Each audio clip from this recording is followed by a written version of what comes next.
देवान म्हणलें, बागीच्या सर्व रुखाचे फळ तुम्ही खावे, पण बरें आनी वायटाचे ज्ञान दिता त्या रुखाचे फळ तुम्ही खावंक नजो. जर तुम्ही ते खातीत जाल्यार तुम्ही मरतल्यात. पूर्वजांनी देवाचे उतर ऐकले, देवाचे उतरा प्रमाणे चल्ले. ते देवा सांगता कुशलायेन, आनंदान, संतोषान, सुखान जिवीत सारतले. देवचारान म्हणलें, जर तर त्या रुखाचे फळ तुम्ही खाताल्यात तुम्ही देवा सारखे जातल्यात. पूर्वजांनी देवाचे उतर सांडलें, देवचाराचे उतर ऐकलें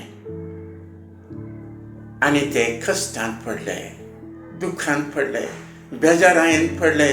ज्या मातीन तांकां जीवन दिल्लें त्याच मातीन तांकां परतून वेचें पडलें आनी कश्टाचें जिवीत तांकां सारचें पडलें.